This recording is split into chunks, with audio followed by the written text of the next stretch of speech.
Ava went to the pub to drown her desperation. 3 whiskeys in, she fell, right into the lap of a handsome stranger who'd been watching her all night. She didn't know he was hunting her too. The fall happened so fast Ava didn't even have time to scream. One moment she was navigating the crowded pub with whiskey warming her blood, and her mind blissfully numb for the first time in weeks. The next, her boot hit a slick patch on the floor. Someone spilled ale, probably, and the world tilted violently sideways. She grabbed for the nearest table, but her fingers found only smoke-hazed air. The floor rushed up to meet her. And then, impact. But not the bone-crushing kind she'd braced for. She landed hard against something solid and warm that definitely wasn't the floor. Strong hands caught her waist with reflexes too fast to be entirely human, and suddenly she was sprawled across someone's lap, her face buried against a linen shirt that smelled like winter pine and leather and something darker she couldn't name. "Well?" A voice rumbled above her, low and edged with amusement. "This is new." Ava's whiskey-fogged brain stuttered. She pushed herself up slightly, her palms flat against a chest that was extremely well-muscled beneath that deceptively simple shirt. When she looked up, her breath caught. The man whose lap she'd crashed into was devastating. Sharp cheekbones and a jaw that could cut glass, dark hair falling just past his collar, and a mouth that curved in a way that suggested he knew exactly how attractive he was. But it was his eyes that made her stomach flip. Pale amber, almost molten gold in the firelight, and currently fixed on her with an intensity that burned through her whiskey haze like a torch through fog. "Are you comfortable?" he asked, and there was definitely amusement threading through his voice now. "Because you're welcome to stay here as long as you need. I'm certainly not complaining about the view." Heat flooded Ava's face. She tried to scramble off him, acutely aware that her skirts were hiked up past her knees, and her hand was still pressed against his chest, and half the pub was probably staring. But his hands tightened on her waist, firmly enough to keep her exactly where she was.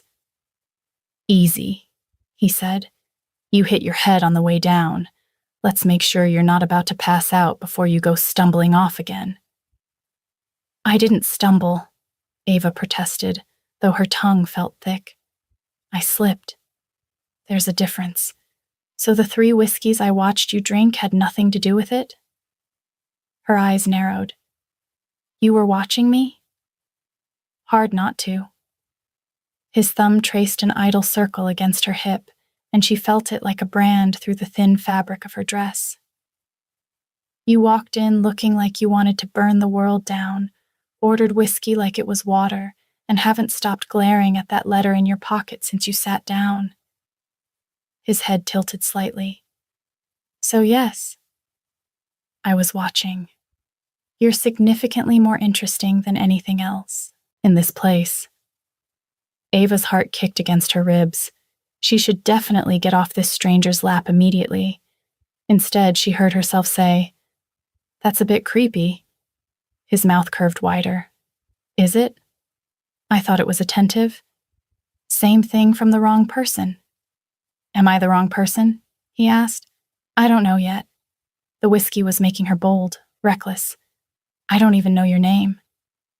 "Henry," he said, and something flickered in those amber eyes, too quick to read. "And you are?" "Ava. Ava?" He said it slowly, like he was tasting it. "Beautiful name. Though I have to say, your entrance was far more memorable than any introduction." His hands were still on her waist, warm and steady and completely improper. "Do you always make such dramatic first impressions, or am I special?" "You're not special." But her voice came out breathier than she'd intended, and from the way his smile sharpened, he'd noticed. "Liar." His thumb traced that maddening circle again. "Your pulse is racing. I can feel it. That's because I just fell and hit my head." Before we continue, please take 2 seconds to like this video. It tells me you want more stories like this. He leaned in slightly, close enough that she could see the darker gold flecks in his eyes. Or is it because you're sprawled across a stranger's lap and part of you doesn't actually want to move? Ava's mouth went dry. She should be mortified, but there was something about the way he looked at her, like he could see straight through her whiskey-soaked bravado to the raw hurt underneath. That gave her pause. "You're very sure of yourself," she managed. "Only when I'm right." His voice dropped lower, intimate. "Now, are you going to answer my question, or are we going to keep dancing around it?" "What question?" "Are you comfortable, Ava?" His voice sent heat curling through her belly. This was dangerous. He was dangerous, from the coiled strength in his body to the way those amber eyes tracked her every breath. But Ava had spent the last 3 months playing it safe, being careful, doing everything right. And where had that gotten her? Alone in a pub, drinking away the memory of a letter that had shattered what was left of her carefully constructed life. "Your lap," she said, meeting his eyes, "is surprisingly comfortable. But you already knew that, didn't you?" His smile turned sharp, pleased. "I had a feeling.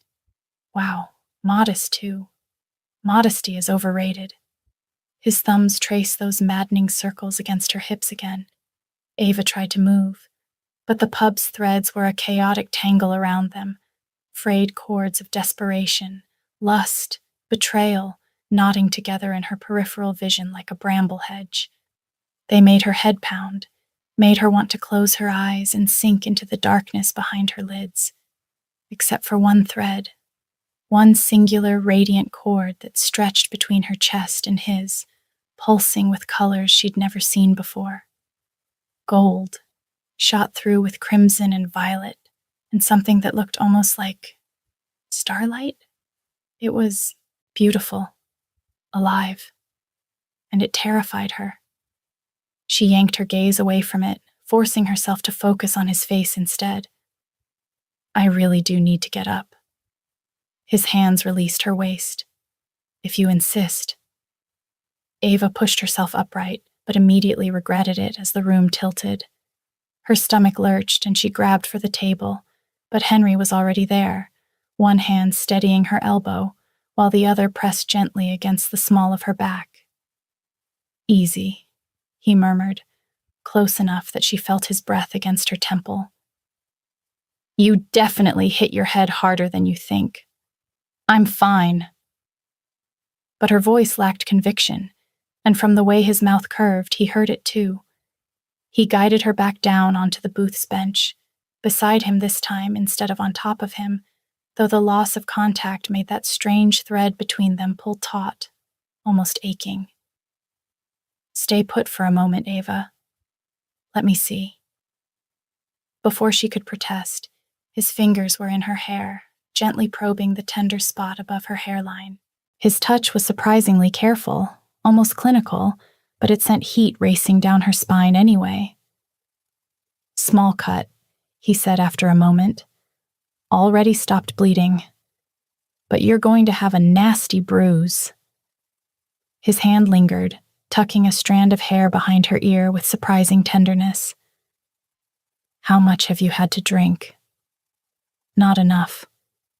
"To forget whatever's in that letter you keep touching?" His amber eyes dropped to her pocket, where her fingers had unconsciously found the folded parchment. "Or to make the forgetting easier?" Ava's throat closed. She pulled her hand away from her pocket like it had burned her. "That's none of your business." "No, it's not," he agreed quietly. But he didn't look away, and that thread between them pulsed brighter, like it was trying to tell her something she wasn't ready to hear. The barmaid, Marin, her name tag read, appeared at their table with a damp cloth and a glass of water. "Saw you take that tumble, honey. You all right?" Her eyes cut to Henry with undisguised suspicion. "Is this man bothering you?" "No," Ava said quickly. I just slipped. He caught me. Marin didn't look convinced, but she set down the cloth and water anyway. Well, you drink that, and maybe consider heading home before you do yourself real damage. She shot Henry one more warning look before stalking back to the bar. Henry picked up the cloth, dipped it in the water glass, and wrung it out with practiced efficiency. Then he reached for Ava's face. She caught his wrist. What are you doing?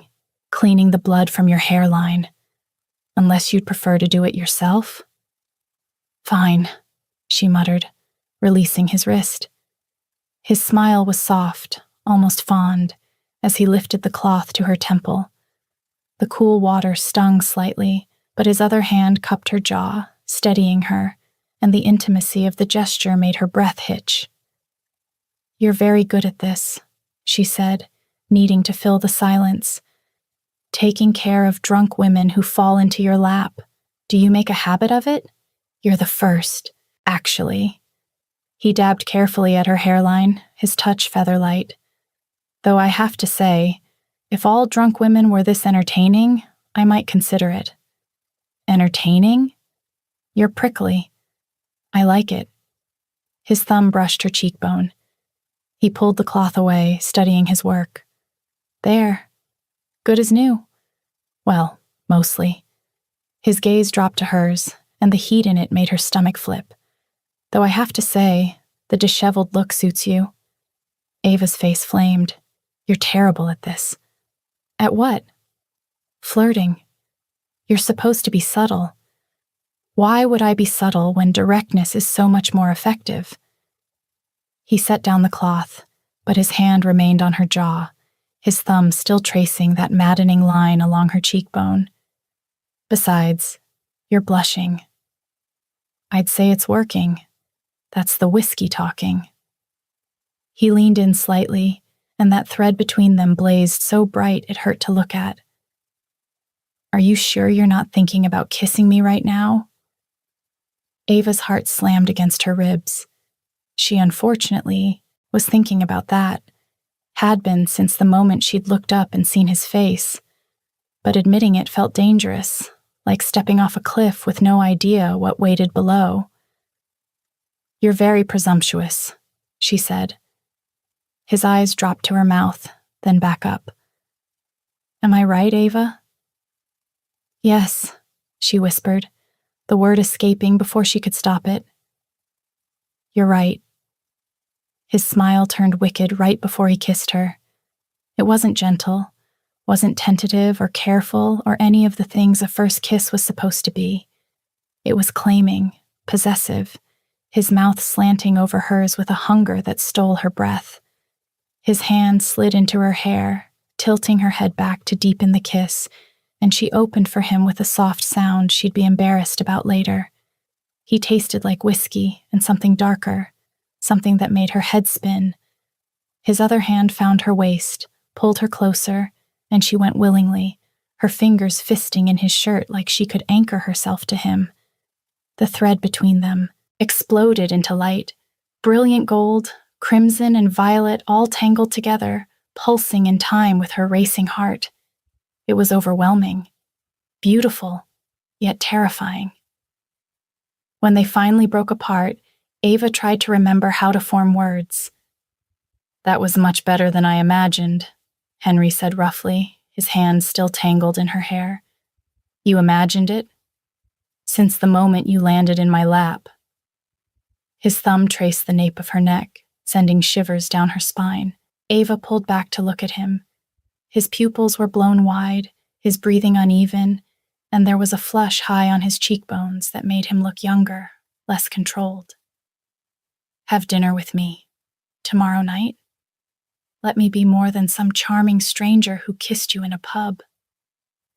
Every self-preservation instinct Ava possessed hissed at her to say no, to walk away before she got hurt, before that thread between them pulled so tight it strangled her.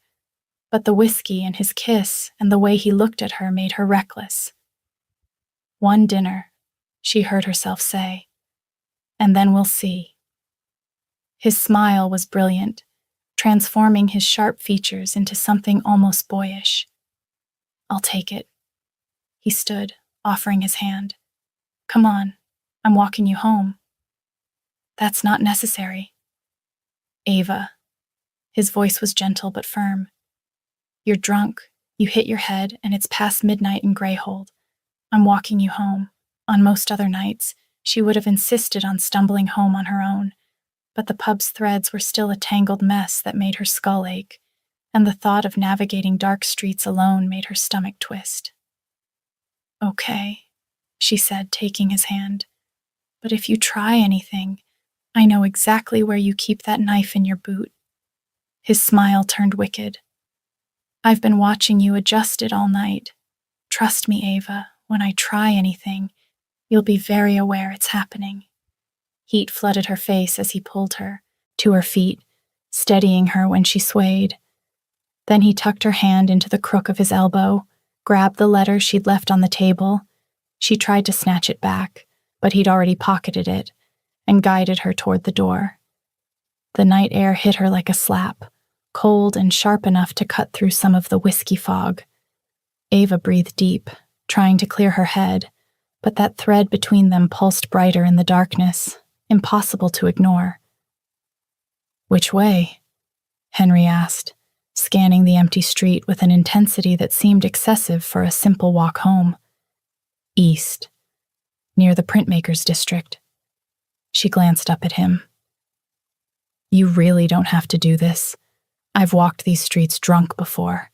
That doesn't make me feel better about letting you do it again." His hand covered hers where it rested in the crook of his elbow, warm and solid. "Humor me." They walked in comfortable silence for a few minutes, their footsteps echoing off cobblestones. The threads here were thinner, less chaotic. Ava let herself relax slightly, the pounding in her head easing to a dull throb. "Can I ask you something?" Henry said quietly. "You can ask. Doesn't mean I'll answer." He paused, seeming to choose his words carefully. "The letter in your pocket. Bad news?" Ava's chest tightened. "My sister," she said softly. "She's been taken. Crown Forces, for questioning about illegal magic use." Her voice cracked slightly. "She's 16, barely knows how to light a candle with her gift, and they took her like she's some kind of threat." Henry went very still beside her. "When?" 4 days ago. The letter arrived this afternoon from my aunt." Ava blinked hard against the burning in her eyes. "It's why I was drinking, trying to figure out what to do, how to help her, but I don't—" Her voice broke. "I don't have the money for a lawyer, don't have connections to anyone who could intervene. I'm just a bookbinder. I can't—" "Hey." Henry stopped walking, turning to face her. His hands came up to frame her face, and the gentleness in the gesture made her eyes sting worse. "Look at me." She did, reluctantly. "What's your sister's name?" "Neve." "Why? And where is she being held?" "I don't know. The letter didn't say." Suspicion crept into her voice. "Why are you asking?" Henry was quiet for a long moment, his amber eyes searching her face. Then he said quietly, "I might be able to help." Ava pulled back from his touch. "How?" "You're a—" She gestured vaguely at him. "A merchant? What would you do against Crown Forces?" "More than you'd think." His voice was careful, measured. "I have connections. People who owe me favors. If you'll let me, I can make inquiries, find out where your sister is being held, what the charges are." "Really? Why would you do that?" Ava's voice was hope laced with suspicion. "Because you need help." He said it simply, like it was obvious. "And because I—" He stopped, something flickering across his face. "Because I can." That should be enough. But it didn't make sense to Ava. Strangers didn't just appear and offer to solve your problems. They usually wanted something in return. "What's the price?" Ava asked tentatively. Henry's jaw tightened. Nothing. She took a step back, and the thread between them pulled taut, almost painful. Everyone wants something. So, what is it? Information? Access to someone? Or is it simpler than that? You help me, I'm grateful, and gratitude leads to… Ava. His voice was sharp. Don't cheapen this. Don't cheapen yourself. Well, tell me the truth, Ava shot back. Why are you really offering to help? He stared at her for a long moment, something dangerous and raw moving behind his eyes. Then he said quietly, because the world is full of people who take and take until there's nothing left, and I'm tired of being one of them. He took a step toward her, close enough that she had to tilt her head back to maintain eye contact. So, maybe I'm offering because I want to do something good for once. I want to help you without expecting anything in return. Is that so hard to believe? Yes, Ava wanted to say. In her experience, it was impossible to believe, but the thread between them pulsed with colors she'd never associated with lies. Brilliant gold and steady blue, the shades of loyalty and truth. And when she looked at his face, all she saw was sincerity. One dinner, she said finally, her voice barely above a whisper. You help me find Neve, and I'll have dinner with you. That's the deal. He studied her for another moment, then nodded slowly. All right. But just so we're clear, I'm helping you because I want to. The dinner is just a convenient excuse to see you again. Despite everything, Ava felt her mouth curve. You're impossible. So I've been told. He offered his arm again. Come on, let's get you home before you freeze. They walked the rest of the way in silence, but it felt different now, charged with possibility and the weight of promises made. When they reached her building, a narrow townhouse wedged between a printmaker's shop and a tailor, Ava stopped at the door. This is me. Henry looked up at the building, his expression unreadable. Top floor? How did you… The window with the lamp still burning. He nodded toward it. You left it on, expecting to come home late? Or not at all, Ava admitted. Some nights the whiskey wins. Something pained crossed his face, but he didn't comment. Instead, he reached into his pocket and pulled out a card, thick parchment with elegant script. My address.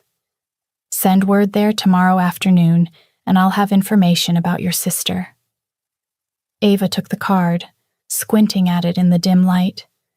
The address was in the Upper District, the expensive part of town where merchants and minor nobility kept townhouses. Her stomach churned.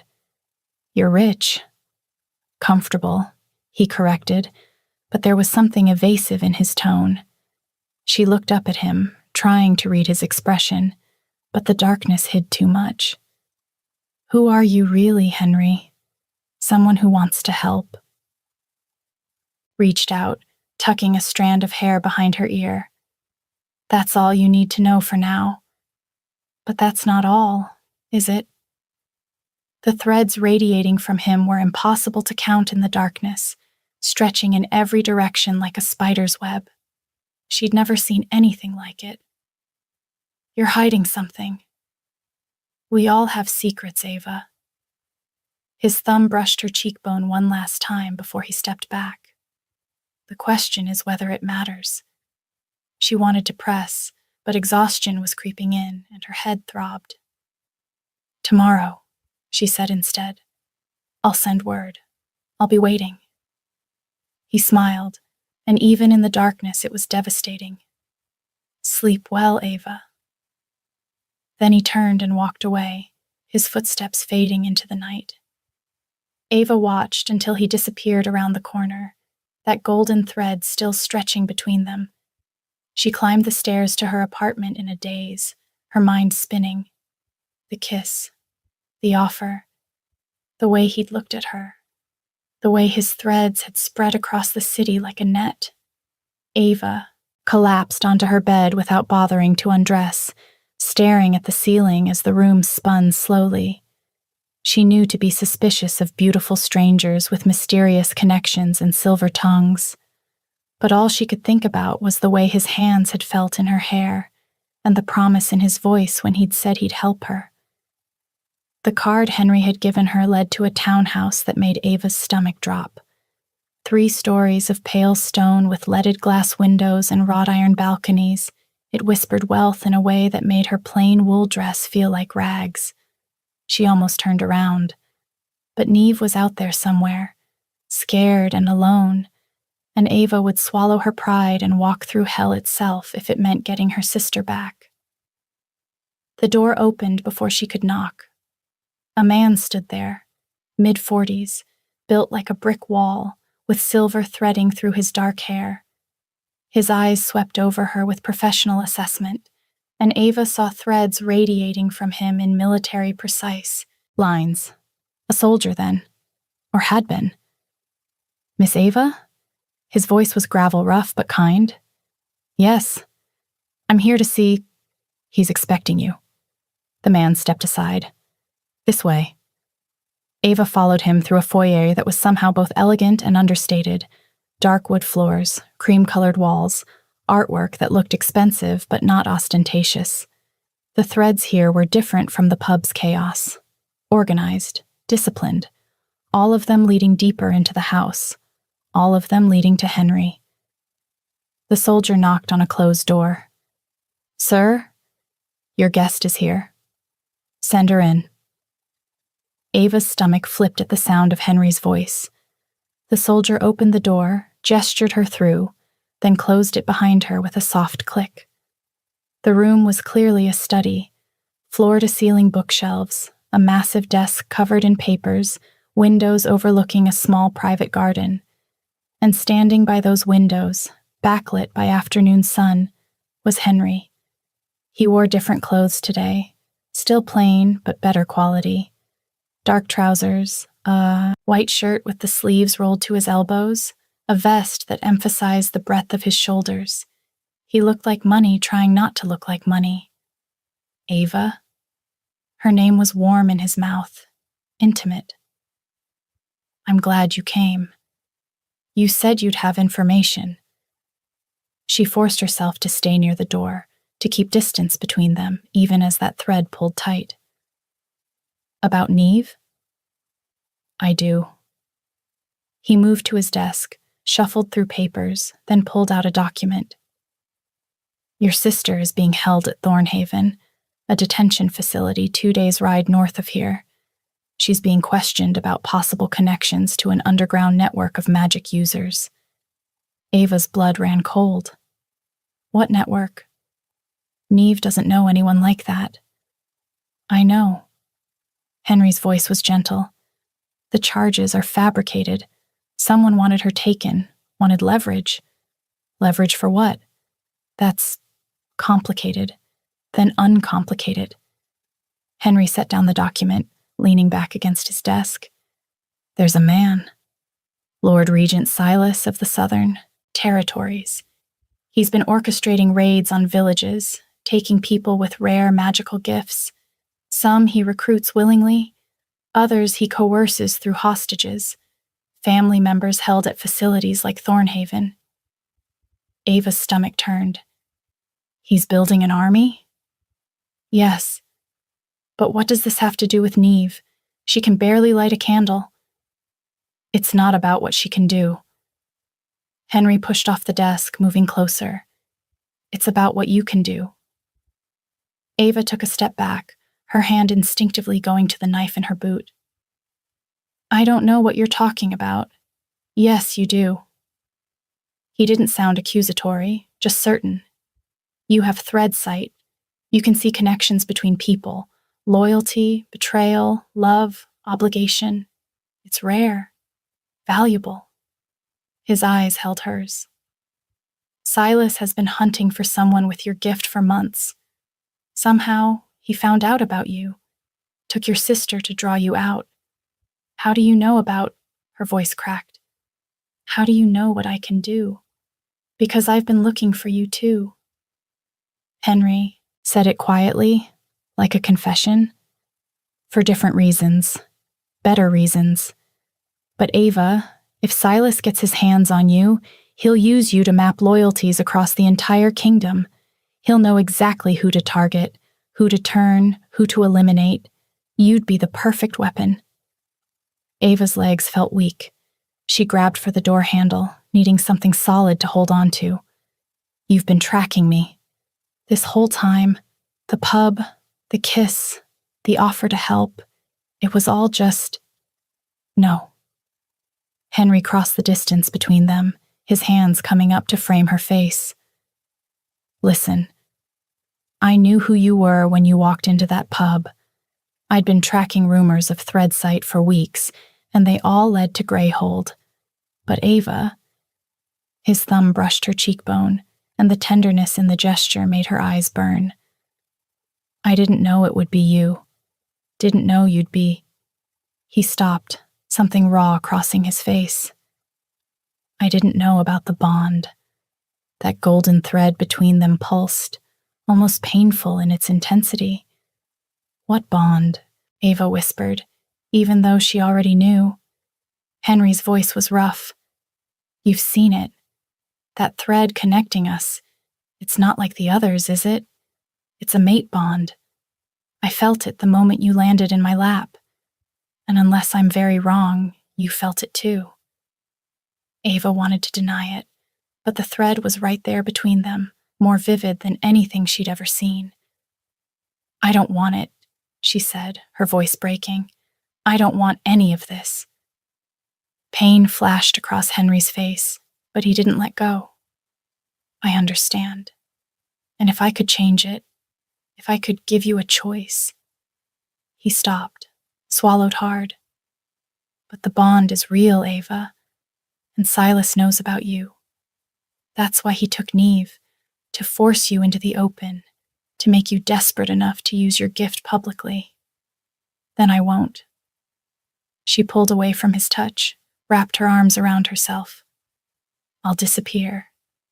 He can't use Neve as leverage if he can't find me. He'll kill her. Henry's voice was certain. The moment he realizes you're not coming, he'll execute her and move on to the next target.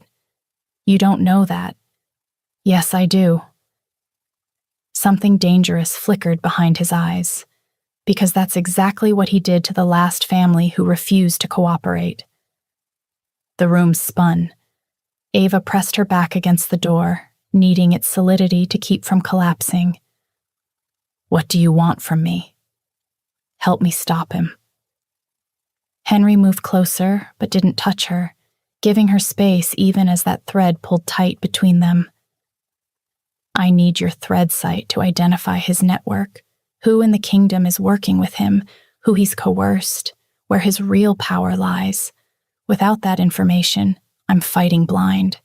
But with it, his hands flexed at his sides. With it, I can dismantle his operation, free the hostages, stop him before he tears this kingdom apart. What about my sister? I'll get her out. The moment we move against Silas, I'll send people to Thornhaven. She'll be safe. Ava's laugh came out shaky, uncertain. You keep making these big promises. Who are you, Henry? He was quiet for a long moment. Then he said simply, someone who can help you.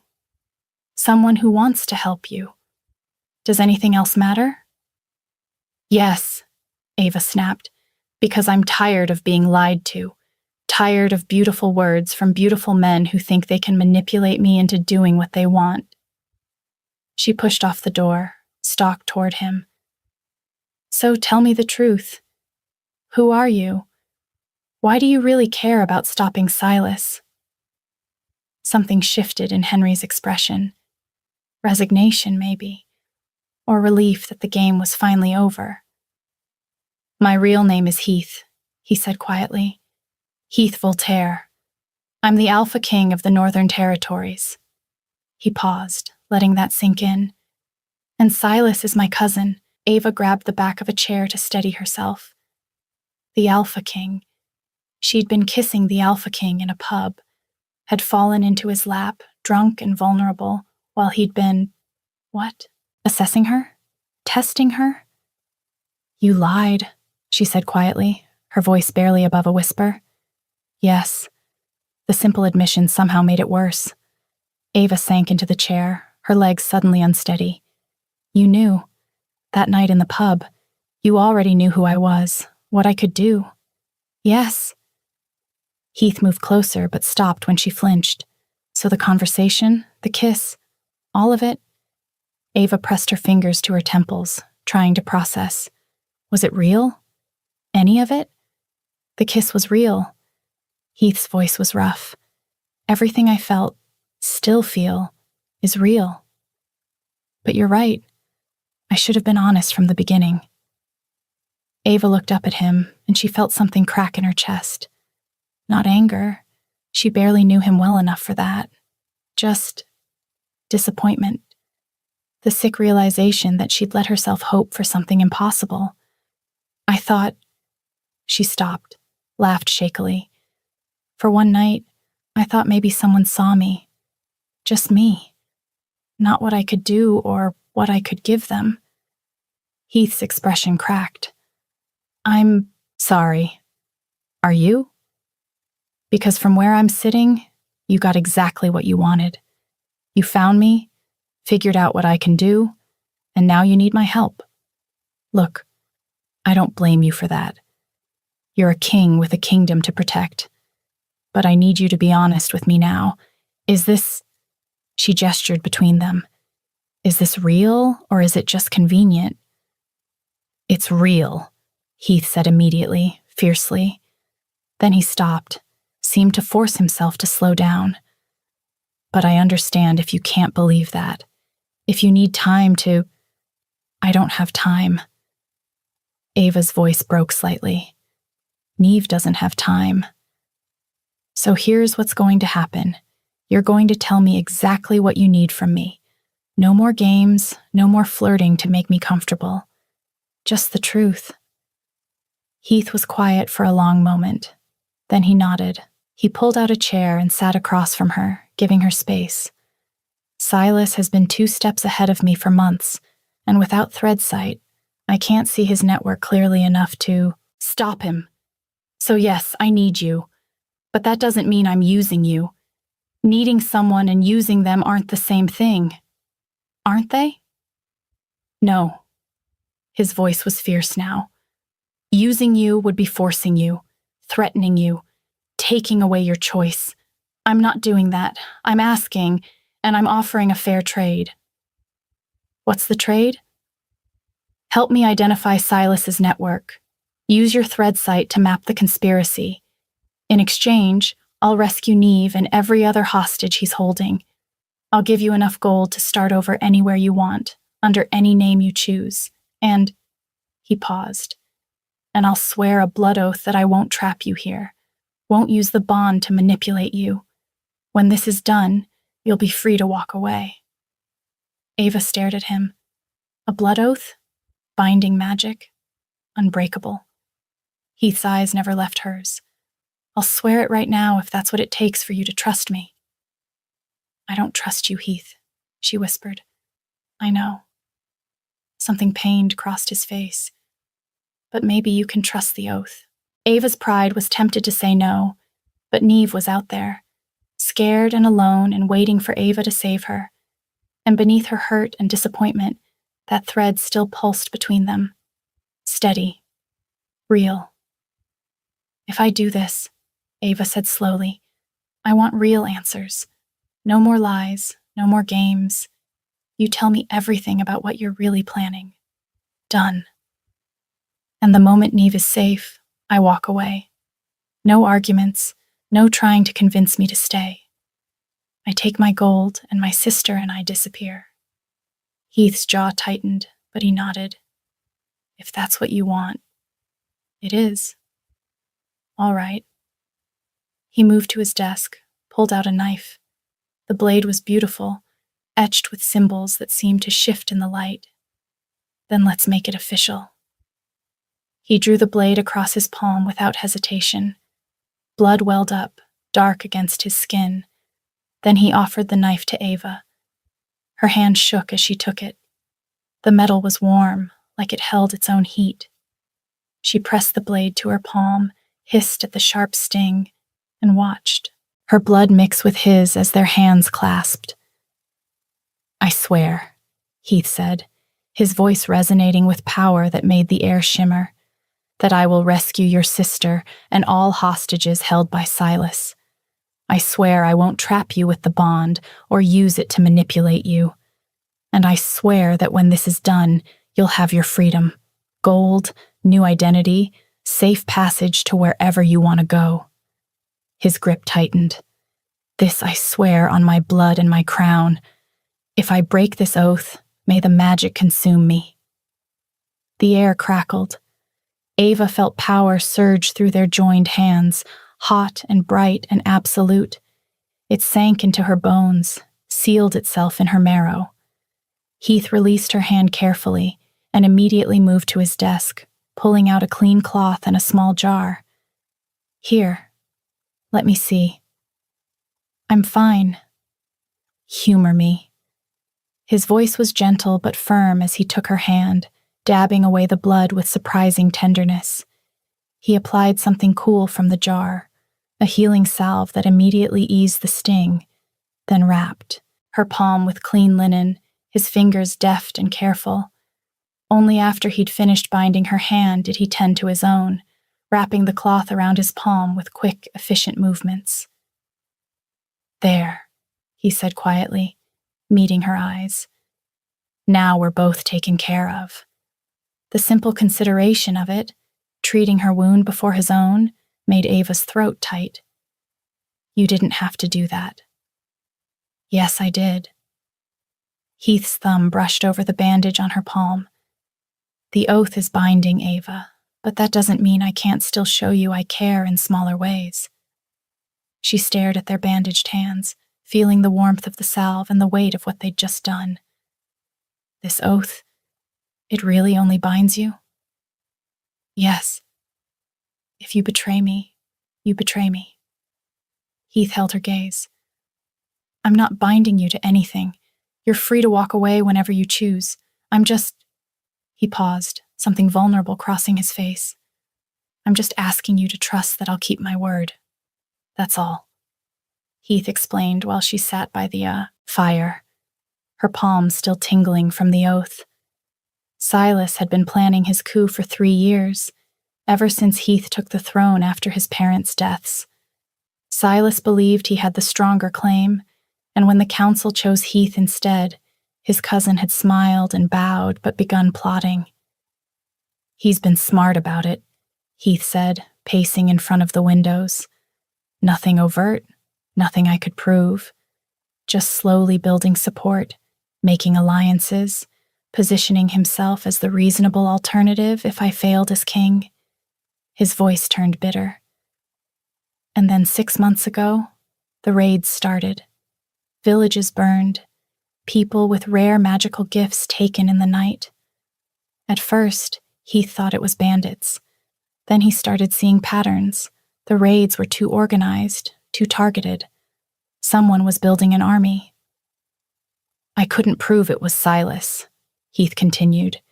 "Every thread I followed went cold. Every lead disappeared. He's been covering his tracks perfectly." He turned to face her. "That's why I need thread, sight, to identify his network before he moves against me." "When do you think he'll strike?" "Soon." Heath's expression was grim. "He's been escalating. The raids are getting bolder, his force is larger. I'd guess he'll make his move within the month." Ava absorbed this, her mind racing. "And the hostages? How many?" "At least 40 that we know of. Probably more." Heath's hands flexed. "He's using them as leverage. Cooperate or your family dies. It's effective. Have you tried rescuing them?" 3 times. Each time, he moved them before we could strike. Or he killed them to prove a point. Something dangerous flickered in Heath's eyes. He's always one step ahead, like he knows what I'm planning before I do. There's a spy in your court, Ava concluded. Several, I think. But I don't know who. Can't trust anyone. He met her eyes. That's another reason I need you, Ava. Not just to map Silas's network, but to find the traitors in my own house. The weight of what he was asking settled over her like a shroud. That's terrifying? Heath's smile was humorless. Yes, but it's the only way to stop him before more people die. Ava stared into the fire, watching flames dance across logs. Everything in her urged her to let these powerful men destroy each other without dragging her into it. But that thread between them pulsed steadily, and when she looked at Heath, she didn't see a king playing games. She saw weary desperation, the weight of too many deaths already on his conscience. Let's talk about Threadsight. What exactly do you need me to do? She asked finally. Relief flooded Heath's expression. He moved to sit across from her, close enough that their knees almost touched. Can you see them? The threads? Ava nodded slowly. Since I was 8, after my mother died. What do they look like? She hesitated, then said quietly, colors, textures, gold for loyalty, red for betrayal, silver for family bonds, blue for trust, purple for romantic love, black, her voice caught, black for dark, magic, compulsion. Heath leaned forward. Can you see mine? Yes. The word escaped before she could stop it. What do they look like? Ava's eyes traced the threads radiating from him, hundreds of them, maybe thousands, stretching in every direction. Most were gold or blue, shimmering with loyalty and trust. But she could see thinner threads too, red ones that twisted and frayed at the edges. You have more threads than anyone I've ever seen, she said softly. They're everywhere, connecting to the city, to the kingdom, to... She stopped, following a particularly bright gold cord that led south. To an army. You have soldiers. 300, Heath confirmed, camped outside the city, and there are red threads mixed in, at least a dozen. She focused harder, trying to follow them. They lead to... Sorry, I can't see where they end. Too far away. Probably Silas's territory, Heath said grimly. Those are the traitors, people sworn to me who've turned to him. Ava's head was starting to ache from the concentration. I can't identify them from here. Would need to see them in person, follow the threads directly. Can you do that? At court? Maybe. If I can get close enough to touch them. She met his eyes. The threads are clearer through physical contact. I'd need to interact with your people, council members, soldiers, servants, anyone who might be compromised. I can arrange that. Heath's voice was urgent now, almost hopeful. There's a gathering tomorrow night, council dinner. Every major player will be there. I could introduce you as my new advisor. Absolutely not. Ava shook her head. If Silas has spies at court, announcing I'm your advisor would put a target on my back immediately. Then what do you suggest? Ava thought for a moment.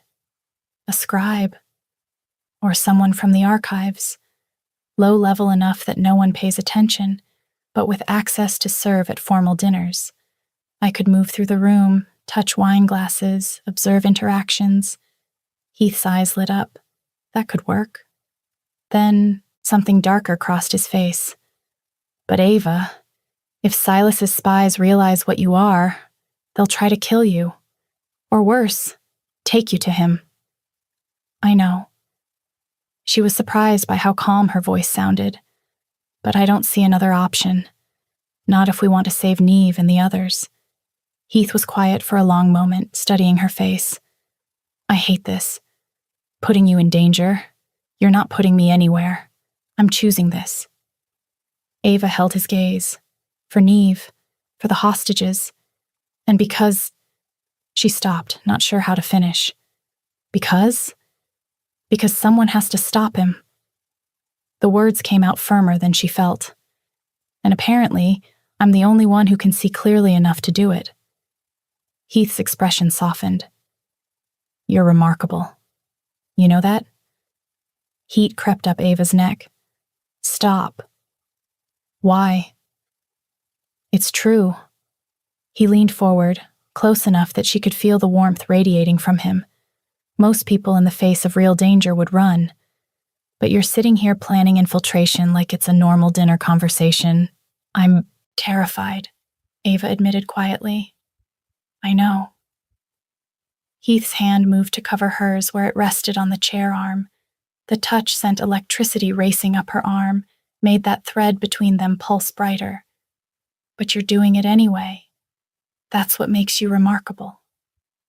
Their eyes met, and for a moment, the world narrowed to just the two of them, the fire crackling, the thread pulsing, the way his thumb traced slow circles on the back of her hand. We should plan, Ava said, her voice coming out breathier than intended. For tomorrow night. We should, Heath agreed, but he didn't move, didn't release her hand. Heath, tell me you feel it. His voice was rough, urgent. Tell me I'm not imagining this. Feel what? This. He turned her hand over, traced the silver scar across her palm. This thing between us that makes my wolf claw at my ribs every time you're near. The way I can smell your scent from anywhere. The fact that right now, every instinct I have is urging me to pin you against this wall. He stopped himself, jaw clenched, but his eyes were molten. And what? The words left her mouth before she could stop them, breathless and reckless. His grip on her hand tightened. Find out if you taste as good as you smell. You already know the answer to that, she whispered, her voice barely steady. The memory of the other night burned between them, his mouth on hers, desperate and claiming. And yes, I feel it too, and it terrifies me. She forced herself to meet his eyes. I don't know if it's real or if it's just magic manipulating us both. Does it matter? Heath's hand tightened on hers. If it feels real, if it makes you happy, does the source matter? Yes. Ava pulled her hand away, wrapped her arms around herself. Because when this is over, I'm leaving. I'm taking Neve and disappearing.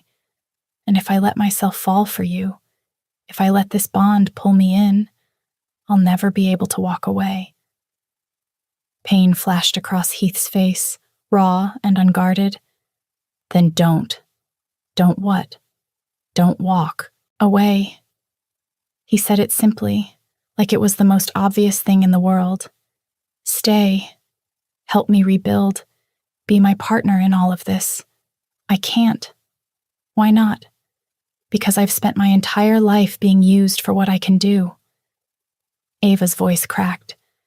My mother was burned alive because someone thought her gift made her dangerous. I've been forced into hiding, never letting anyone close, never trusting anyone. And now you're asking me to trust you, to believe that what you feel is real and not just the bond pushing us together. I can't. She stopped, swallowing hard. I can't take that risk. Heath was quiet for a long moment.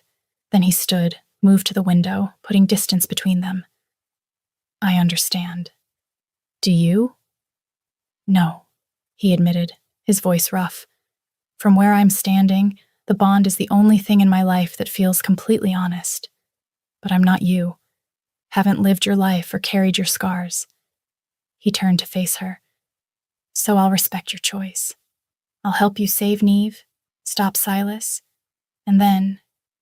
He exhaled slowly, and it sounded like surrender. Then I'll let you go. His voice cracked, just barely. Even though losing you will be the hardest thing I've ever done. Ava's chest tightened painfully. She wanted to go to him, but fear held her frozen. Tomorrow night, she said instead, focusing on the practical. I'll need a cover story, papers identifying me as a scribe, access to the archives so I can study your court members beforehand. Heath nodded, his expression shuddering back to professional. Done.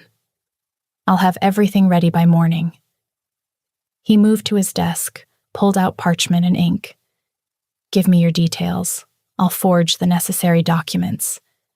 They spent the next hour planning, discussing who would be at the dinner, what Ava should look for, how she'd signal if she identified someone compromised. Heath was thorough, methodical, asking questions she hadn't thought of and offering contingencies for scenarios she hoped wouldn't happen. Through it all, that thread pulsed between them, steady, unwavering, impossible to ignore. When the light outside began to fade, Heath walked her to the door. I'll send someone for you tomorrow afternoon to bring you to the palace, get you settled in the archives. All right. Ava hesitated, her hand on the door handle. Heath? Yes? Thank you. For the oath. For being honest. She forced herself to meet his eyes. It means more than you know. His smile was soft, almost sad. I'm just trying to be worthy of your trust, Ava, even if I can't earn anything else. The words settled in her chest like a weight. She wanted to say something, to tell him that maybe, if things were different, if she wasn't so damaged. But the words stuck in her throat. Instead, she just nodded and slipped out into the gathering dusk. Behind her, through the door, she heard Heath let out a long, shaky breath, and that golden thread between them pulled tight, like it was trying to drag her back to him. Ava walked home through darkening streets, her mind spinning and her heart aching, and that thread still pulsing with colors she was terrified to name. The council dinner was exactly as suffocating as Ava had feared. She stood against the wall in her borrowed scribe's robes, plain gray wool that made her invisible, and watched powerful people orbit each other like planets. The threads were overwhelming. Hundreds of them, crisscrossing the ballroom in a dizzying web of gold and silver and blue. And red. So much red her eyes hurt trying to track it all. Heath sat at the head table, dressed in formal blacks with his crown glinting in candlelight. He looked every inch the king, commanding, untouchable, his face a mask of polite interest as council members droned on about taxes and trade routes. But Ava could see his threads, the way they twisted and pulled toward her across the room, the bond, trying to close the distance between them. She focused on the council instead. Lord Garrett sat to Heath's left, silver-haired and distinguished, with threads that glowed pure gold. Loyal, then. Probably had been since before Heath took the throne. Commander Forge was across from him, built like a mountain, his scarred hands wrapped around a wine glass. His threads were more complex, mostly gold, but with thin red cords twisted through them like infection in a wound. Compromised, but not entirely turned. Silas had leverage on him. Lady Marin, the master of coin, had threads that led everywhere, to merchants, to minor lords, to the servants pouring wine. Most were blue, suggesting alliances built on mutual benefit rather than loyalty.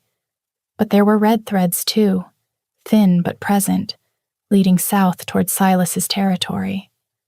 Ava cataloged them all, memorizing faces and threads, building a mental map of the conspiracy. It was worse than Heath had feared. Nearly a third of his council had red threads, some thick and brazen, others barely visible, suggesting recent or reluctant betrayal. She needed to get closer, needed to touch, them to see the details. Ava moved through the room with a wine pitcher, refilling glasses and trying to look invisible. When she reached Commander Forge, she deliberately stumbled, catching herself on his shoulder. The contact sent images flooding her mind. A daughter, young, maybe 10, held at Thornhaven alongside Neve. Silas's voice. Help us, and she lives. Betray us, and we send you pieces. Ava pulled away, gasping. Forge looked at her with dead eyes, and she saw the truth. He hated what he was doing. hated himself, but he loved his daughter more. She moved on, touched Lady Marin's wineglass, saw a different story. Greed. Ambition. Marin believed Silas would win and wanted to be on the winning side when power changed hands. Each touch revealed something new: coercion, corruption, fear, ambition. By the time she'd worked her way around the room, Ava's head pounded and her stomach churned. She caught Heath's eye across the room and gave a slight nod. He made an excuse, stood, and disappeared into a side corridor. Ava followed 5 minutes later, her heart hammering.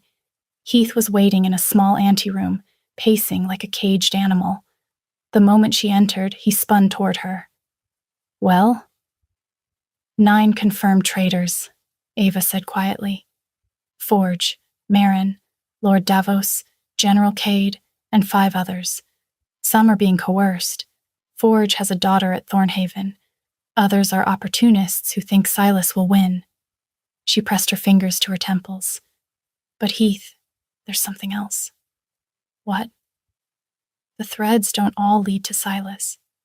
Ava forced herself to meet his eyes. "Some lead to someone else. Someone in this palace. Someone close to you."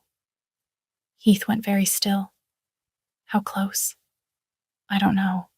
I'd need to follow the threads, but they're complex. Layered." She swallowed hard.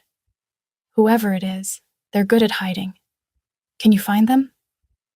"Maybe. If I can get into the private quarters, touch personal belongings." She stopped at the look on his face. "What is it?" "That's dangerous." "Then we'll be careful." Ava straightened her spine. "But Heath, if you have a spy that close, someone feeding Silas everything you plan, you'll never win. They'll stay one step ahead forever." He knew she was right. She could see it in his face. But he didn't like it. "Tomorrow," he said finally, "I'll arrange for you to inventory the private archives. That'll give you access to the residential wing without raising suspicion." His hands flexed. "But Ava, if anything feels wrong, if you sense any danger at all, you run. Promise me. I promise. I mean it." Heath closed the distance between them, his hands coming up to frame her face. "I can't lose you." The intensity in his voice made Ava's breath catch. "This is just business. Remember? The oath. The deal. I know. I know you're leaving when this is done, but I need you to understand something first." His thumbs brushed her cheekbones, and the gentleness of it made her eyes sting. "What I feel for you has nothing to do with Threadsight, or stopping Silas, or any of this political mess. I would feel this way if you were powerless, if you couldn't help me at all, because you're brave and brilliant, and you make me want to be better than I am." "Stop," Ava whispered. "Please." "Why?" "Because if you keep talking like that, Her voice broke. "I'll start believing you. And I can't let myself hope that this is real, because when our deal ends," tears spilled over despite her efforts to hold them back. "When it ends, it'll destroy me." Heath's expression cracked, all that careful control shattering. He pulled her against his chest, one hand cradling the back of her head, the other wrapped around her waist. "Then don't let it end." He breathed against her hair. "Stay. Choose this. Choose us." Ava wanted to, but fear had its claws sunk deep, and 18 years of self-preservation couldn't be undone with pretty words and desperate kisses. "I can't," she said into his chest. "Not yet. Maybe. Not ever." Heath held her tighter. "I'll wait." "You shouldn't." "Too bad." His voice was fierce now. "I'll wait as long as it takes for you to trust me, even if it takes forever." They stood like that for a long moment, wrapped around each other, that golden thread blazing between them like a second heartbeat. Finally, Ava pulled back, swiped at her eyes. "I should go. before someone notices we're both gone. Heath nodded, but his hands lingered on her waist. Tomorrow. The archives. I'll make sure you have everything you need. Thank you. She turned to leave, but his voice stopped her at the door. Ava? For what it's worth? His smile was crooked, vulnerable. I already feel too much for you, so whatever happens, you're not the only one at risk. The words followed her all the way back to her apartment, echoing through her mind as she lay awake, staring at the ceiling. The palace archives smelled like old parchment and dust and secrets. Ava spent the morning cataloging documents, or pretending to, at least. In reality, she was using her access to the residential wing to map threads. Most servants had straightforward connections: loyalty to the crown, affection for fellow staff, family bonds stretching to the city below. But one set of threads made her pause. She was passing a door marked Senior Steward when she saw them. Red threads, thick as rope, leading from inside the room to somewhere south, to Silas's territory. Ava's heart kicked against her ribs. She glanced down the corridor, empty, then tried the door. Locked. She could pick it. Had learned the skill years ago when hiding meant finding places no one else could access. But if someone came by, if she got caught. The sound of footsteps made the decision for her. Ava ducked into a nearby alcove, pressing herself against the wall as two guards walked past, their conversation fading into distance. When silence returned, she moved quickly back to the door and pulled out the thin pick she'd hidden in her boot. The king lock was high quality, but not impossible to break. After 30 seconds of careful work, it clicked open. Inside, the room was neat to the point of obsession. Papers stacked in perfect piles, books aligned with military precision, and on the desk, a letter bearing Silas's seal. Ava's hands shook as she reached for it. The moment her fingers touched the parchment, images flooded her mind. The steward, Harold, meeting someone in shadow. The king suspects nothing. The girl has identified most of the council, but she doesn't know about me yet. Silas's voice. Keep it that way. And when the opportunity presents itself, eliminate her. Make it look like an accident. Ava dropped the letter like it burned her. Harold. Senior Steward Harold, who'd served the crown for 30 years, who had access to everything, who knew every secret in the palace. The door behind her opened. Ava spun, adrenaline spiking, to find Harold himself standing in the doorway. He was an older man, slight and balding, with watery blue eyes that looked almost grandfatherly. Those eyes went cold when he saw her holding the letter. Well, he said quietly, closing the door behind him. This is unfortunate. Ava's hand went to the knife in her boot, but Harold was faster. He pulled a blade from his sleeve, small, wicked-looking, probably poisoned, and moved with surprising speed for someone his age.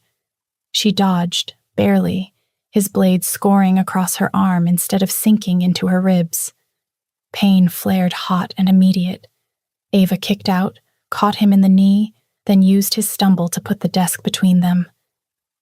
Heath will know, she gasped, cradling her bleeding arm. He'll know you did this. Will he? Harold's smile was thin. I'll tell him you were snooping where you shouldn't have been, that you threatened me. Self-defense is a perfectly reasonable explanation. He moved around the desk, blade raised.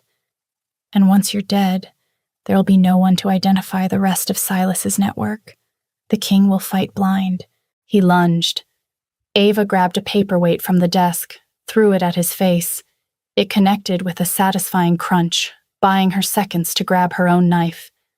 They clashed in the middle of the room, her defense sloppy from pain and fear, his attacks methodical and practiced. He was better trained, stronger. And that blade was definitely poisoned. She could feel heat spreading from the cut on her arm, making her movements sluggish. Harold backed her against the bookshelf, his blade aimed at her throat. Nothing personal, just business. Then the door exploded inward. Heath moved like a violent storm, shirt torn, muscles rippling, eyes gone full wolf gold. He grabbed Harold by the throat, lifted him off the ground, and slammed him into the wall hard enough to crack plaster. "You touched her," Heath snarled, and his voice was more animal than human. Harold wheezed, clawing at Heath's iron grip. "My lord, I don't care." Heath's fingers tightened. "You're done. Heath, wait." Ava pushed off the bookshelf, swaying. "We need him. To testify. To expose the rest." Heath's eyes cut to her, and what she saw there made her blood run cold. Pure predatory rage, barely leashed. The wolf looking out through human eyes. Then his gaze dropped to her bleeding arm, and something in his expression broke. "You're hurt," he said, and his voice was rough, shaking. "It's not deep." Heath dropped Harold like garbage, crossed to Ava in 2 strides, and caught her before her knees could buckle. "You're poisoned," he growled, examining the wound. "I'm fine." "You're not." His hands shook as he tore a strip from his shirt, wrapped it tight around her arm. "You're pale. You're swaying, and that coward tried to kill you." His eyes met hers, and she saw fear beneath the rage. "I almost lost you." "But you didn't," Ava said softly, her free hand coming up to cup his jaw. "I'm okay. We're okay." Behind them, Harold groaned, trying to crawl toward the door. Heath's eyes snapped open, and the wolf was back, cold and merciless. "Someone get chains," Heath called, his voice carrying command that made the walls ring. Within seconds, guards appeared. "Lock him in the cells. I want 6 men on him at all times. If he so much as breathes wrong, you have permission to end him." They dragged Harold away, still wheezing threats about what Silas would do when he found out. When they were alone, Heath turned back to Ava. "We need to get that poison out. Now. The healers, they're too far away." Heath was already moving, scooping her into his arms like she weighed nothing. "My chambers. I have supplies there."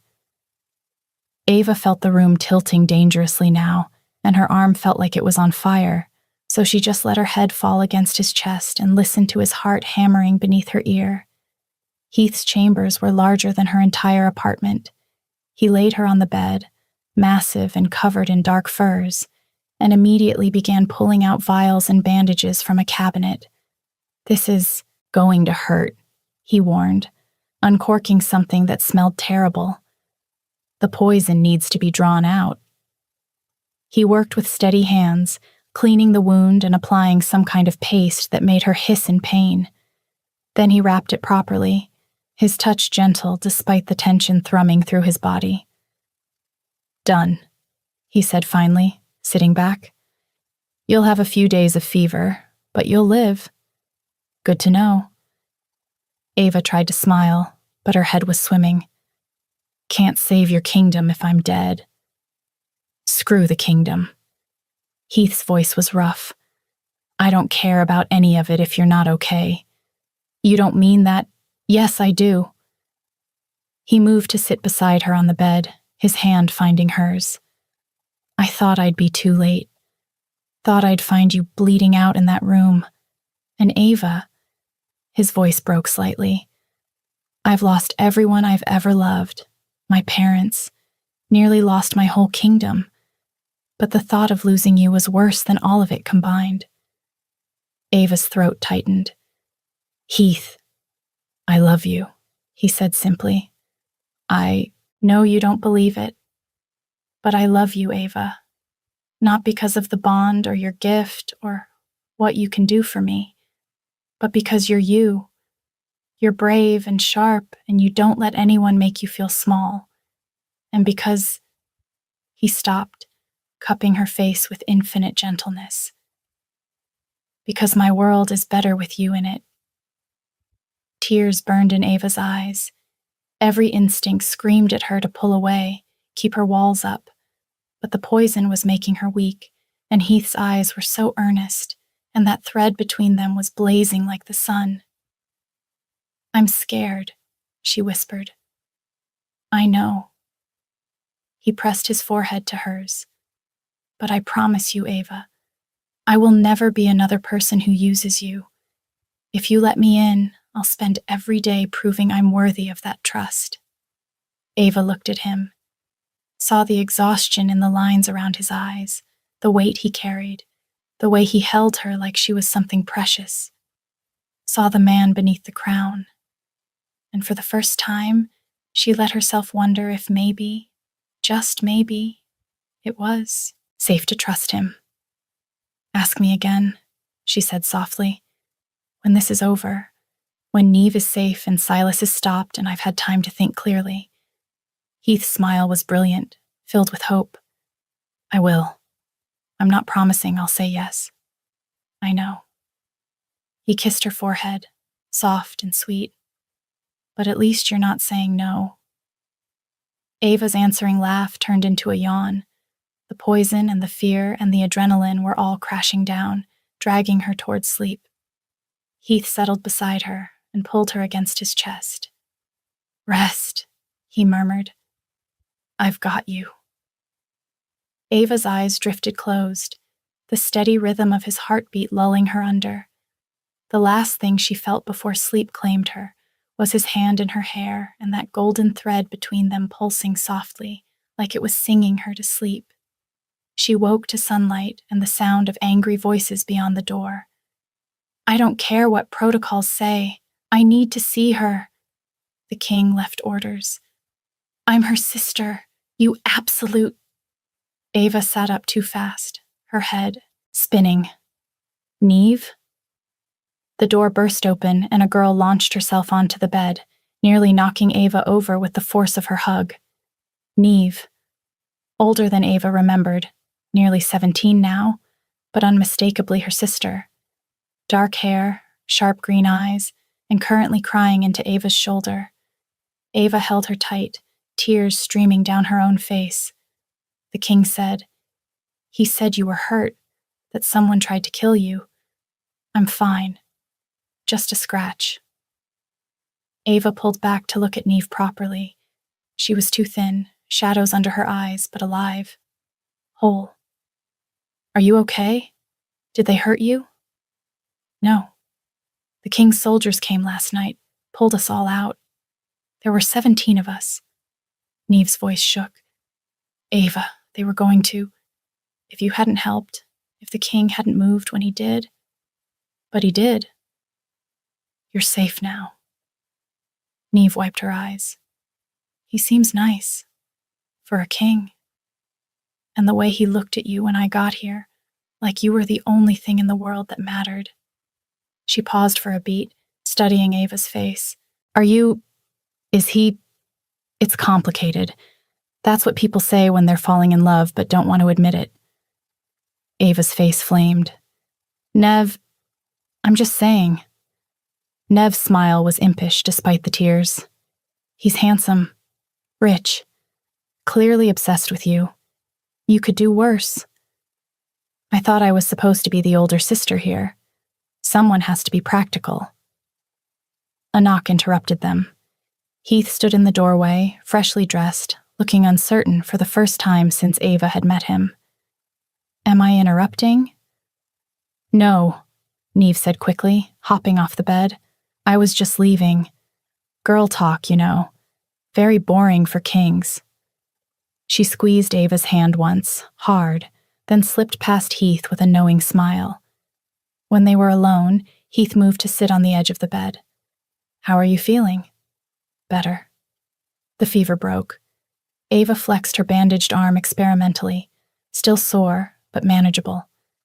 Good. Heath's hand found hers, his thumb tracing patterns on her palm. I have news.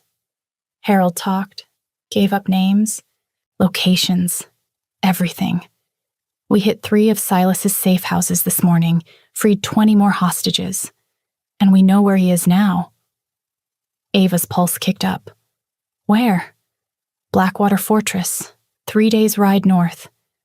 Heath's expression was grim. He's fortifying, bringing all his forces together. If we're going to move against him, it has to be now. How many does he have? 200 soldiers, plus the magic users he's coerced or corrupted. Heath's jaw tightened. It'll be a bloodbath. Can you win? With Threadsight? Yes. You can tell me who's truly loyal to him versus who's being forced. We target the leadership, break the compulsion on the others, and his army crumbles. He met her eyes. But I can't ask you to ride into battle, Ava. You've done enough, more than enough. You're not asking, Ava said firmly. I'm telling you I'm coming.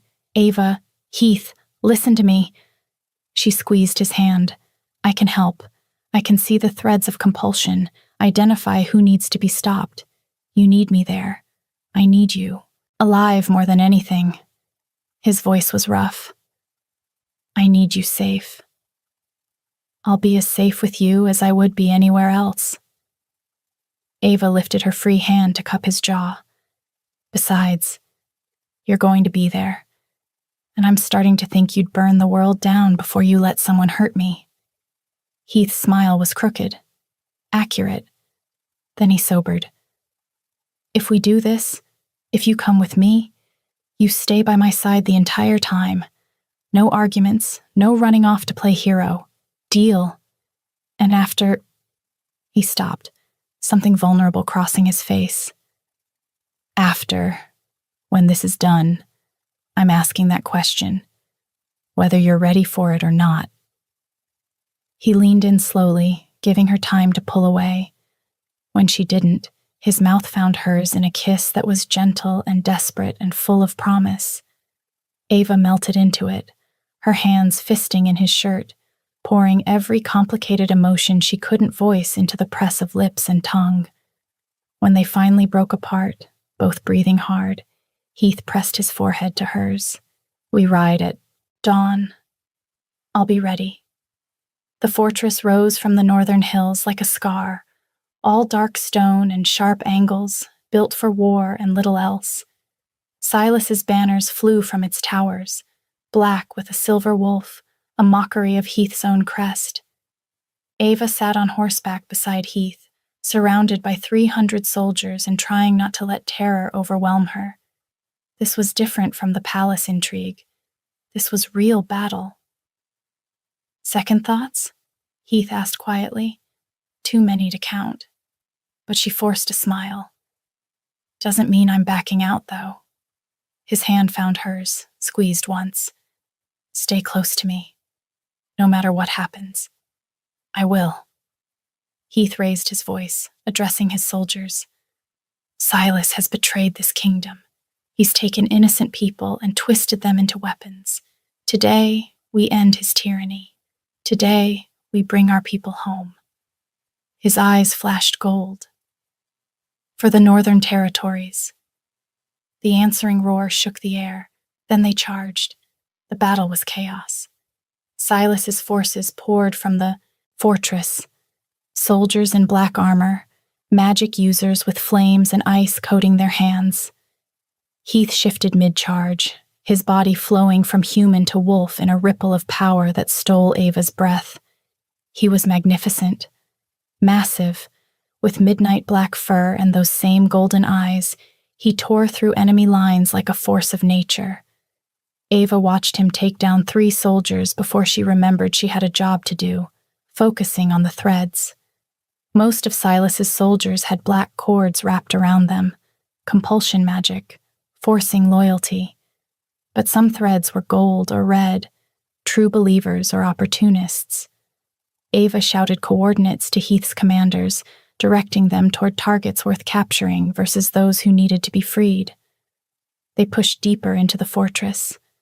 Ava stayed close to Heath's wolf form, protected by his massive body and the soldiers who formed a shield around them. Every time someone got too close, Heath was there, teeth and claws and brutal efficiency. They found Silas in the great hall. He looked like Heath, same sharp features, same build, but where Heath's eyes held exhaustion and care, Silas's burned with cold ambition. He stood surrounded by his inner circle, a smile playing at his mouth. "Cousin," Silas said pleasantly, "you're persistent. I'll give you that." Heath shifted back to human form, uncaring that he was now naked and covered in blood. Someone threw him a cloak, which he wrapped around his waist without taking his eyes off Silas. "It's over. Your network is exposed. Your soldiers are surrendering. Give up. Or what? You'll kill me?" Silas's laugh was cold. "We both know you don't have the stomach for it. You're too noble, too concerned with honor and justice. That's why you'll lose, Heath. That's why you've always been weak." "I'm not the one hiding behind hostages and compulsion magic," Heath shot back. "I'm not the one so desperate for power I'd torture children to get it." "Desperate?" Silas's eyes flashed. "I'm claiming what should have been. Mine from the beginning. Father should have named me heir. The council should have chosen me. But they picked you, the soft one, the sentimental fool who cares more about peasants than power." "You're right," Heath said quietly. "I do care about them. That's what makes me a better king." Silas snarled and lunged. The fight was brutal. Silas shifted mid-leap. His wolf form was slightly smaller than Heath's, gray where Heath was black, but fast and vicious. They clashed in the center of the hall, a tangle of fur and fangs and violence. Ava wanted to look away, but couldn't. Heath was powerful, but Silas fought dirty, going for tendons and weak points, using the environment to his advantage. They crashed through furniture, blood spattering stone, and every time Heath got the upper hand, Silas would twist away. Then Silas's eyes found Ava. He shifted back to human, blood streaming from a dozen wounds, and smiled. There she is, the thread sight girl, the one who ruined everything. Leave her. "Alone," Heath snarled, positioning himself between them. "Why? She's the reason you found me, the reason my network fell apart." Silas pulled a dagger from his belt, black metal that hummed with dark magic. "She deserves to pay for that." He threw it. Heath moved impossibly fast, shifting and leaping to intercept. The blade sank into his shoulder instead of Ava's heart. Heath crashed to the ground with a yelp of pain, and Silas was on him in an instant, pressing the attack. Ava didn't think. She grabbed a sword from a fallen soldier and charged. She'd never fought in her life, had no training, no skill, but rage burned through her veins like wildfire, and she was done. Done being helpless, done watching monsters hurt the people she loved. She swung with everything she had. The blade connected with Silas's back and she felt it, the resistance of flesh, the wet give as it sliced through muscle. Blood sprayed hot across her hands. Silas's roar split the air, feral and shocked, and the sound fed something dark and fierce inside her. He spun toward her, murder in his eyes. "You little—" Heath slammed into him with the force of an avalanche. They went down in its muzzle, his legs kicking, body bucking in desperate animal panic. Then the thrashing slowed, weakened, stopped. Heath held on, his eyes blazing gold and pitiless, until Silas's hand dropped limp to the ground, until the light faded from those hateful eyes. Only then did he release him. The hall fell silent. One of Silas's soldiers dropped his weapon, followed by another, then another. Within seconds, the entire enemy force was surrendering, the black threads of compulsion snapping like broken strings. Heath shifted back to human, swaying. Blood spilled from the dagger wound in his shoulder and a dozen other cuts. Ava ran to him, catching him before he could collapse. "No, no, no!"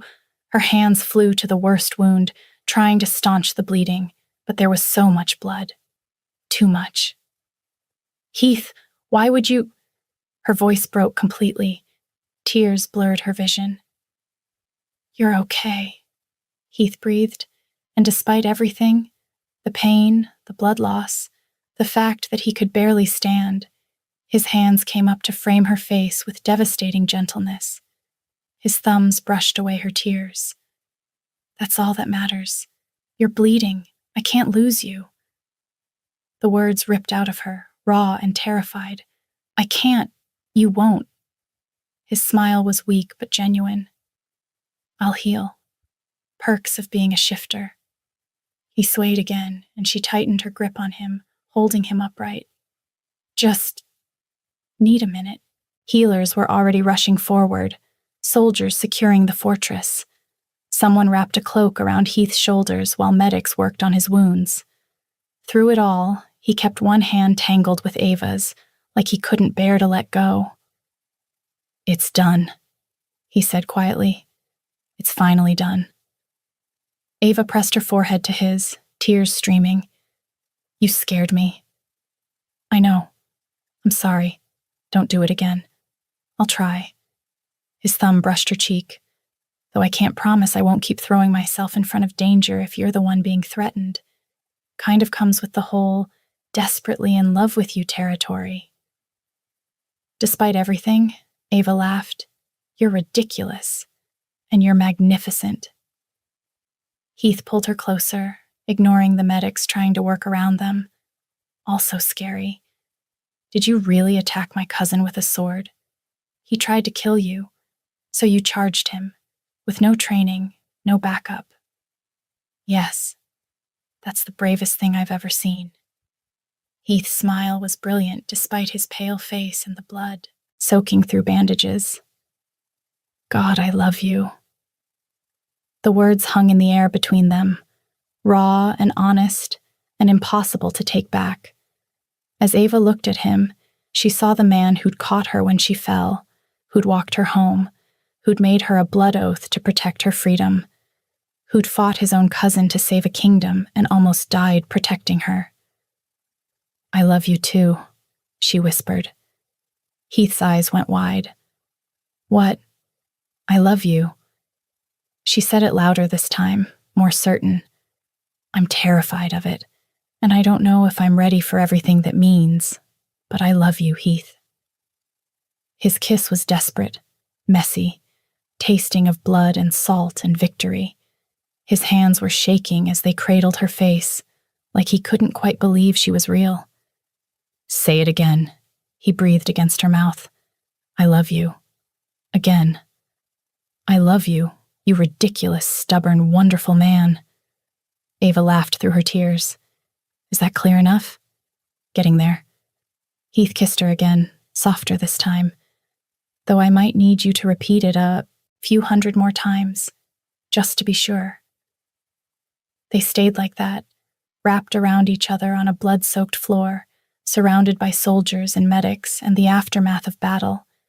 And for the first time in 18 years, Ava let herself believe that maybe, just maybe, it was safe to hope. The coronation wasn't Ava's. Heath had been king for years. This was something else. A renewal of vows to the kingdom, a celebration of victory, and according to Heath, an excuse to show off his mate to the entire court. Ava stood beside him on the dais, wearing deep blue silk that made her eyes glow, and watched powerful people swear loyalty. You're smiling, Heath murmured, his hand finding hers. Am I? Yes, it's very distracting. His thumb traced circles on her palm. Makes me want to dismiss everyone and take you back to our chambers. Our chambers? Ava raised an eyebrow. Presumptuous. You've been sleeping there for 3 weeks. I was recovering from near death. And now? Now I'm considering my options. Heath's smile turned wicked. Consider this. You stay in my chambers, in my bed, and I spend every night proving exactly how much I worship you. Heat curled through Ava's belly. That's a compelling argument. I'm very persuasive. Arrogant, you mean? Can't I be both? She laughed, and the sound drew curious looks from the assembled court.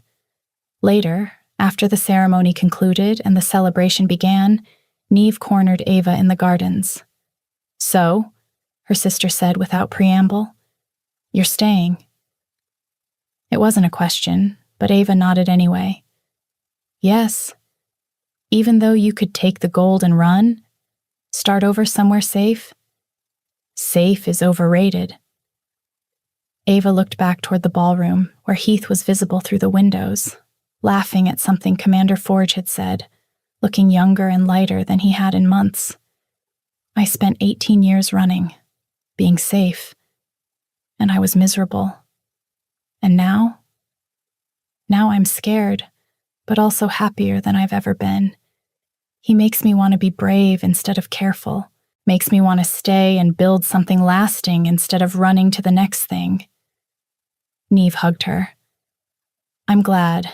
He's good for you. Don't let him hear you say that. His ego is big enough already. I heard that, Heath called from behind them, making Neve laugh. He joined them in the garden, pressing a kiss to Ava's temple. Your sister is spreading vicious rumors about me. All true ones, Neve said sweetly. I told her you're arrogant, stubborn, and far too used to getting your way. Accurate. Heath grinned. Also handsome, generous, and deeply in love with your sister. That too. Neve made her excuses and left them alone. Heath pulled Ava into his arms, swaying to the distant music. Dance with me? Here? There's no one watching. Exactly. His voice was soft, intimate. Just us. The way I like it best. They moved together in the moonlight, that golden thread pulsing between them in time with the music. Ava rested her head against his chest and let herself simply feel the steady beat of his heart, the warmth of his hands, the absolute certainty that this was where she belonged. I have something for you, Heath said after a while. If it's expensive, it's not. He pulled back slightly, reaching into his pocket. Well, it is, but that's not the point. He produced a ring, simple gold band, but when Ava looked closer, she saw threads etched into the metal, intricate patterns that matched the ones she saw connecting people. It's beautiful, she breathed. It's a promise. Heath's voice was serious now. I'm not asking you to marry me. Not yet. I know you need time, need to be sure. But this, he slid the ring onto her finger. This is a promise that I'll wait as long as you need, that I'll prove every day I'm worth your trust, and that when you're ready, I'll be here. Ava's eyes burned. Heath, you don't have to say anything, he said quickly. Just wear it. Let it remind you that you're not alone anymore, that someone sees you, all of you, and loves you anyway. She kissed him, instead of answering, poured everything she felt into it, love and fear and hope and promise. When they finally broke apart, both gasping, Heath's eyes were bright. I'll take that as a yes to wearing the ring, he said, slightly breathless. Yes to the ring. Ava smiled against his mouth. And Heath? You can stop waiting. He pulled back to look at her. You can stop waiting because I'm ready now. She took his face in her hands. I love you. I want this. I'm ready to build something together instead of planning my escape route. Heath's smile was brilliant, incandescent. Then stay. Be my mate, my partner, my everything. Help me rule this kingdom, raise a family, and grow old together. His voice roughened. Choose me, Ava. Every day. The way I choose you. Yes. The word escaped as barely a breath. Yes to all of it. He kissed her deeply, his hands framing her face like she was something precious. When he pulled back, his eyes were dark with want. Come with me, he said, his voice rough. He didn't wait for an answer. He swept her up into his arms, and she laughed, breathless and surprised, as he carried her through the garden toward the palace. "Heath, I've been patient," he murmured against her hair. "I've been respectful. But if you think I'm spending another night without making this official, you're mistaken." Heat flooded through her. "Who said I'd agree?" "You did." His smile was wicked. "About 30 seconds ago when you kissed me back like that." She couldn't argue with his logic. He carried her through corridors, past guards who wisely looked away, up the stairs to his chambers. The door closed behind them with a decisive click, and then it was just them, the firelight casting shadows across his face, his hands still holding her like he couldn't bear to let go. "Tell me you want this," he said quietly. "Tell me you're sure." "I'm sure." She reached up, traced the line of his jaw. "I want you. All of you." Something fierce and tender crossed his face. He set her down gently, his hands sliding to her waist. "I love you," he said roughly, "in case I haven't mentioned it in the last hour." "You might have." Her fingers found the laces of his shirt. "But I don't mind hearing it again. I love you, Ava." He caught her hand, brought it to his lips. "You're the best thing that ever fell into my lap. That's a terrible joke. You're laughing." She was, and then his mouth found hers again, and there was no more talking. He undressed her slowly, reverently, his hands learning every curve. She did the same for him, tracing the wounds that had recently healed, pressing kisses to each one. When he finally lifted her and carried her to his bed, she went willingly, eagerly. The first touch of skin against skin stole her breath. He was warm and solid above her. His hands mapped her body like he was memorizing her, his mouth following, leaving trails of heat that made her arch against him. "Beautiful," he murmured against her throat. "So beautiful." She pulled him closer, her legs wrapping around his waist, and when they finally joined, it felt like something clicking into place, like puzzle pieces finding their match.